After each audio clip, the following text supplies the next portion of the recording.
So, Horst, can you give me 3 predictions for the next 5 years? Okay, well, I said earlier that it's going to be that it's difficult for research to really look ahead for a long time, but I think there are some trends which are very clear, where we can be pretty sure that they're going to continue. I think one is the increased fragmentation of audiences, where you still have, big series, big specials, from the Super Bowl to the Olympics and so on, that reach large audiences, but I think there's going to be increased tendency to to go to the smaller channels, and that will continue.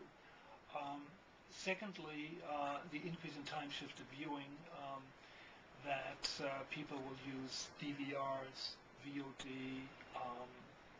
and especially online, to watch television.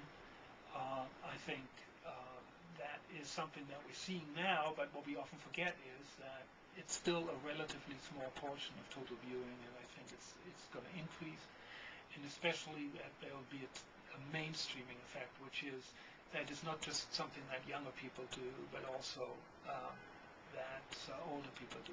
And I would say the third thing is that people will take it totally for granted that what we used to call television, which was characterized by a TV set and a couch, that today is something that in the future is going to be something that you can still do on a TV set and a couch, and you probably will. But you will also do it online.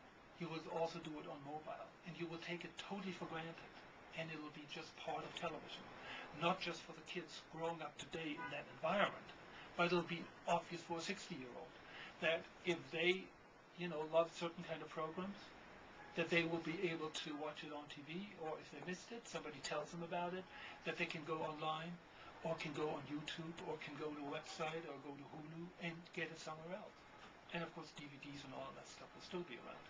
But that availability of the kind of content which was restricted to this one thing, this one TV set, this one technology, it'll be available everywhere. It increases control to the consumer. It increases availability. It probably means that television content viewing will continue to increase, despite all the predictions that the opposite will happen. There'll be all this content that will be available so easily that could very well lead to a further increase in the actual consumption of all these kinds of content.